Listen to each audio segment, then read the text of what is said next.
Welcome back to Endurance Icons, a podcast where we talk to the people and athletes who are crushing it in the wide world of endurance sports. We are your hosts, Mark and Jessica Cullen, and it has been quite some time since we've connected. We're back and excited to be here with you all. But first, I'm really excited to announce that this episode is sponsored by Open. One of the things that I've been doing as a part of my growth as an athlete this year is being more mindful, working on, meditation, yoga, making sure I'm working on my mobility. And Open is an incredible app that gives you access to on-demand classes, meditation, breath work, all of those great things that give you all those pillars needed as an athlete. So if you're interested, they are doing a promotion right now to start the year for a nervous system reset. So just working on that internal stress that some of us might not even know that we're carrying. And you can get that month for free. Just use the code ICONSOPEN30 and you can try that out for yourself. And with that, I'm going to launch into the episode. As you can see, we're making some changes this year. We put a ton of work and effort into the podcast, and we work really hard to make sure that we keep this free. So we're going to be introducing a few sponsors as we go. And one of the things that we're going to remain committed to is working only with sponsors who we ourselves love and use and are excited to share with all of you. But we are excited to be back here with you. It's been a little bit of a break. Firstly, Mark, how are you doing? I'm doing good. We're in sunny Mexico right now, so can't complain. Although I have to go back to the winter grind tomorrow, so not looking forward to that. No, in fact, I wish I could show all of you where we're recording right now. We have a view of a nice pool. There's palm trees. It's almost 30 degrees Celsius. It's just a beautiful day in Mexico. And we decided that we were going to record here and touch base with all of you and just cover off a few things. Number one, like why we took a break and what we're going to be doing now that we're back and what you can expect. So let's dive into that. What are some of the things that have happened, Mark, since we've last spoken to the audience? Well, I feel like you have a lot of stuff going on anyways. I'll let you explain, but yeah, you have some work changes you're going through. Yeah. So I think it was around the last week of November that we actually put the podcast on pause, thinking that it might be a week or two. It ended up being a much wilder ride than we had originally anticipated. I am taking over as CEO in residence for a capital group. And that was a very immersive experience to try and work towards. And now that I'm here, it's been all systems go. And we are, as a result, sort of turning our life upside down. And so when you get back, some of the things that you're doing, maybe you can say what you're going to be working on. What I'm going to be working Yeah, on? when you go home tomorrow. What am I gonna? Oh, move. Yeah. Yeah. I think we're looking at like this spring of selling our house. Probably. We've never been super happy in it and don't love our mortgage and stuff like that. So, looking at yeah, getting that set up to sell, and then we might hit the road and on our way to Ironman Texas, which is our big first race of the year. Maybe try and spend some time stateside before we come back for summer in Ontario, and what that looks like is still to be determined. But yeah, making some big moves there because with your job, it could end up being anywhere in Canada. So we're not exactly sure where we'll end up. Might just end up staying in Waterloo, but leaving our options open for whatever that holds. Exactly. We decided that just because so many things are up in the air, we're going to be moving. And another big piece of news, you mentioned Texas, and this rolled out this week on social media, but I have taken my pro card. So I will be racing in the professional field in triathlon, which is, of course, a really big challenge and exciting change for you and I. Had you been thinking about this for a while? I think that anyone who's been listening to the podcast over the past year can see from the questions that I asked all the incredible pros that we brought on that this is something that was completely in my mind. Really, it was you who planted the seed after Ironman Canada. We were boarding the flight and you said, "Have you ever thought of going pro?" And I said, "Absolutely not. I've never thought of it." And you kept chipping away at me, and I kept doing some of my own research and talking to fellow friends and some pros, and they all encouraged me to take the leap. So I'm going to be doing it, and 2024 is going to be an exciting year. So, what are your biggest fears going into the pro field? I think And we heard it from some of the newer pros that we were talking to over the past year with endurance icons, but it was, that whole feeling of imposter syndrome. Like, what am I doing in the pro field? I think that once you feel like you've accomplished something, it's easy because you've done it and you tend to downplay where you are and what you're doing. I think one thing that is really helping those fears is you bring up my results and see where they land within an existing pro field to show that I am finishing well within that realm and deserve to be there. So I think just doing some of the inner work around that is wrapping my head around, do I deserve to be here? Am I insane for doing this? And I keep hearing from everyone that no, I'm not, and try to take that to heart. So what are the things you're focusing on over the next number of months before your first pro race in Texas to give yourself obviously a better shot in the pro field? Because the dynamics are going to be very different and it's just totally different racing for you. I feel like it hasn't even been the past few months. I think that after we had that conversation in line to board the flight coming home from Ironman Canada, which was my first Ironman win, I have been slowly working towards this goal ever since. So I think one of the comments that I made to you for 2023 was train me like a pro, like start putting more hours in. And I started looking at some of my habits and my approach to workouts and tried to show up like a pro, even though I wasn't. And it was incredible to see the changes. And I think that we still have even more runway to go to make me even better. But I just wanted to make that point of it's not like I took the card and now I'm okay. Now what would a pro do? It was since you planted the seed of been really starting to dig in and get all of those foundations and building blocks set. The one thing though is I once you race in the pro field, these women are so remarkable. They're so talented that I think and one of the conversations you and I have been having a lot is I'm used to being able to put in baseline work as long as I do all the workouts and be able to show up and get the job done. I'm now stepping into a world where every person is just as good, if not better than me. And so everything is those marginal gains that you look at. So all of us have our sleep strategy figured out. We all have our fueling. We all have the training and the talent. And now it's those small things that make the difference. So some of the things that I'm working on between now and then is being much more present for my workouts, much more prepared for my workouts. I think that, with my past schedule, my schedule's changed a little bit to allow much more flexibility. So just being a lot more prepared going into a workout and all of the things that you do after a workout. So to be very specific with that, that means being very clear on exactly what the workout is. Sometimes I think that I give myself an out because you are my coach to be able to show up and not have all the details of the workout in place and then just say, okay, well, what are we doing now? And I'm able to do it, but may not have fueled properly to the extent in order to respect the workout. And then after that, it's just making sure that I journal about it and just make sure that I have those reflections and get all that recovery in.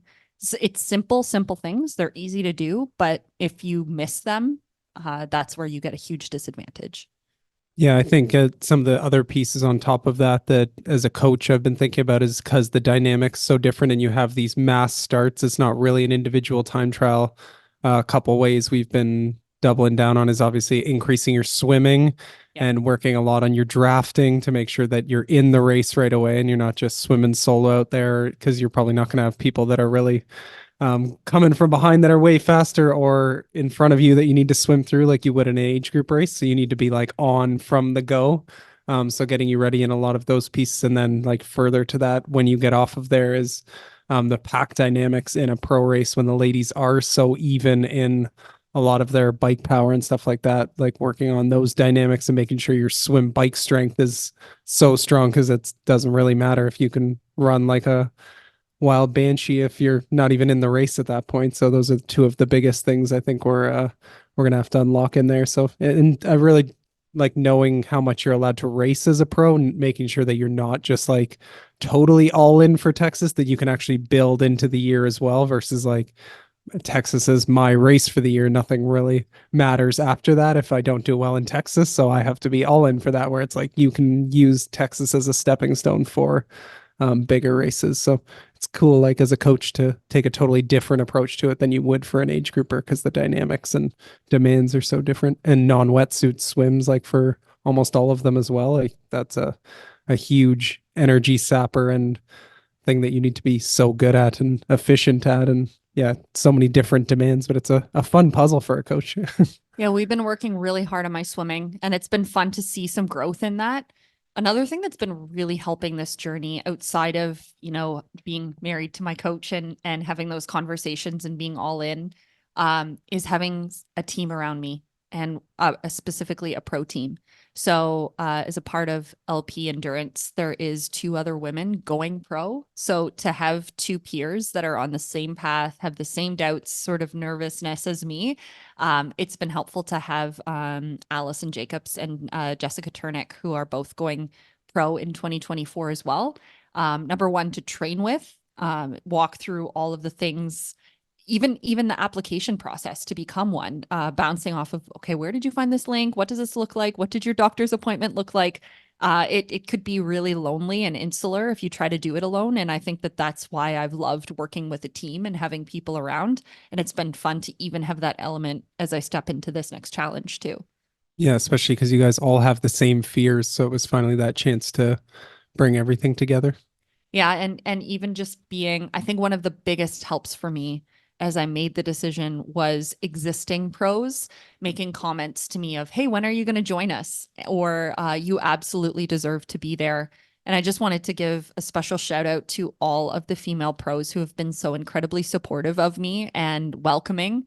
I know that I haven't raced yet, but it really is really exciting to see the triathlon world and how much the women support the women. And I know we had like a front row seat to that in Kona, Mhm. but it really, really is there. And I feel very fortunate to be able to step into this challenge, being so surrounded by like, yeah, women who are going to absolutely like tear my head off in competition, but are going to be the nicest people ever, out offside the course and make sure that we all, a rising tide lifts all boats, and they live that out. So it's exciting. Yeah. So what is your tentative race schedule right now? Have you locked in some races or some you're thinking about? What does that look like?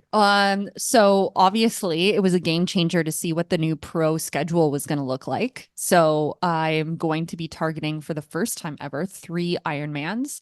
Now I'm built for Ironmans. I love them. My body responds really well to the volume and the training and the execution of those. But so I'm thinking, obviously, we've mentioned Ironman Texas. Ironman Lake Placid was my very first Ironman. It will always hold a special spot in my heart. So I'm going to be targeting that. And then potentially Ironman Florida because that's an easy one for us. And then a couple halves in there if everything allows. For sure, Mont Tremblant 70.3. That's a big team race that we're going to be doing together. So that'll be a fun one to be able to throw down, especially with Jess and Allison in the pro field. That'll be fun that all three of us can do that together and then have all our whole team there cheering us on. Yeah, this is going to be such a cool year for triathlon with Pro Series. PTO finally said they're putting out their schedule on the 30th, which was about time, guys. But I'm so excited to see who signed on with them and what the schedule looks like. Hopefully, they bring an event back to Canada. And then it's also an Olympic year. So this could be like maybe the biggest year of triathlon yet. So, wow, what an exciting time. I'm so pumped to see all these races. And man, the level of racing is so high right now. It is going to be amazing. And you're going to be right in the mix there. Oh, I know. I'm so excited. What's your race schedule this year? So we'll probably do like Chile half marathon in a couple weeks, which is a fun local half marathon race, a nice way to get a bearing on kind of your fitness. And then I'm kind of all in for Ironman Texas. I'd love to um race in Kona this year. It was such an awesome experience last year to go and watch there. And I'd love to knock that kind of off the bucket list. And I got a taste of it last fall with Tremblant, Maryland being very close to it and feel like I've already made some strides. So it's just like, yeah, I want to go experience that and see how fast I can go in Texas. So that's kind of mine. And then that'll kind of dictate what I do the rest of the year, whether it's a Kona late in the year, or I'd maybe love to go back to running and focus on some of that in the fall, if not. And what does it feel like to be coaching pros now? Yeah, it's pretty wild. I don't know if I ever had envisioned that I would end up coaching pros, but more and more that I think about it, I love working with like those top level sort of athletes or the like mid-level age grouper that's trying to get to that like podium level or that like top level age grouper that's trying to go pro now. I feel like those athletes really fire me up to work with, and I really enjoy that puzzle. So I'm excited for a new challenge, and it's great to have Caleb along, who's coaching Jess Turnick, and then myself, who's coaching you and Allison, that we can work together to develop the training and figure out the demands and work with you guys to grow what it's like to be a pro. And through this podcast, we've made so many awesome connections with other coaches and athletes that are helping us so much to expedite that process. So we don't have to make it we're always going to be learning, but like trying to avoid a lot of those common pitfalls you might fall into not knowing the info you need to as a pro coach as you go into it. Yeah, I think that it's become sort of your sweet spot to take age groupers to that next level. We recently had a talk about like what lights you up as a coach and who are those people. And I think it's really the people who are engaged and truly in it. Not people who are just wanting to say that they have a coach, but they're there, they're doing the work, and they have big, big, big goals, which makes it super fun, I would imagine. I think I saw it on an Instagram account. I don't know what team or club or individual it was, but it was like taking athletes from dedicated to decorated. Oh, So, I and like that. yeah, it was really cool. And that one really resonated with me. I'm like, that's what I like to do. I like to take those athletes. I'm not the one who's going to stoke the athlete's fire. I want the athlete to be fired up, engaged in the training, and I can help them stay within the boundaries to keep moving on the path that they want to go and get to those goals. So those are definitely the ones that light me up. So more and more, I've just said no to athletes that, or help find them a coach that maybe don't fit in that realm for me as much. And then I'm just making sure that I'm either reaching out to those athletes or only accepting those athletes that really light me up. So that just makes my job so much more fun. And I want to show up every day for my athletes as much as possible. So got to get clear on that stuff. Yeah, I feel like you look for athletes. Like there was a phrase that I always used when I hired for my teams, and that was I look for people with batteries included. Like you're looking for athletes with batteries included. Like they're already showing up. They have the drive. You don't need to give them the motivation. That's Mm-hmm. already there. I find like the trend that I see in a lot of people that you coach that go to that next level are your biggest job is almost to either direct their energy or hold them back. Mm-hmm. It's not to try and get them out of bed in the morning to get to workouts. Yeah. Yeah, that definitely fires me up more to guide that way for sure. But it's a fun challenge to have the athletes on the other end sometimes that you need to stoke the fire with because you learn a lot as a coach there of different ways to work with an athlete. Like there's so much you can have the best training methods and everything, but there's such an art to the coaching as well of like how to craft it for each athlete. So I feel like that's something I'm always learning, but I've got so much better at in the last couple of years is like the training's important and you got to give the right stimulus and stuff like that, but it's all for nothing if the athlete doesn't show up, they don't believe in it, they're not motivated to do it. So all those pieces are huge. Yeah, I mean, as one of your athletes, I've seen you continue to elevate your performance there, which is amazing. And you talked a lot about, we have some people that have been really helping us over the last year, whether we met them through the podcast or coaches and mentors and supports for us. We've celebrated a year of endurance icons. What did you take away from your year of speaking to all of these icons? First of all, that they are all so nice. I Mm. was like, you can expect sometimes, like maybe pro athletes or experts in the area to be like a little bit stuck up. You're not really sure what it's going to be, but everybody was so nice and open to sharing. And we just made so many awesome friends and connections, which was one of the best things of this year. I think there was definitely a lot of common themes that came out of the episodes that helped us grow as athletes, but I think that our listeners noticed a lot too. One of them we mentioned a lot in the episodes was just like that the athletes truly love it and have fun doing it. Did you notice that come up a lot in the episodes? Yeah, it was just this total joy of doing what they're doing. I think one of the first examples of that was when we were talking to Nathan Fave, and he was saying that he'd be out on a hike with his family and it'd be a full moon, and he'd say, "Well, let's just keep hiking till midnight together." Like it was just a part of what they did. It wasn't something they had to do, it's something that they wanted to do.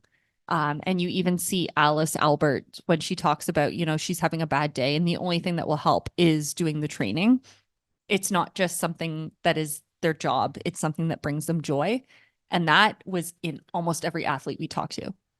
Yeah, I think if you don't love it, you're gonna fizzle out pretty quickly, and then you just don't like. You're gonna always. Every athlete has those days where you just don't necessarily want to train, but for the most part, these athletes, a common theme was that they just wanted to do it. They had their why. They knew what they were driving towards, and they were just like so ingrained in the training and so into it that they just loved it so much.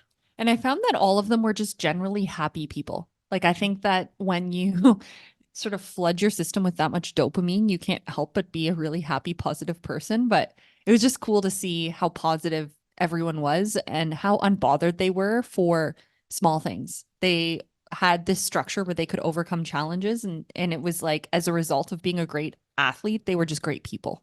Yeah, I think another one you said of like challenges there of they were very good learners of like learning from their mistakes.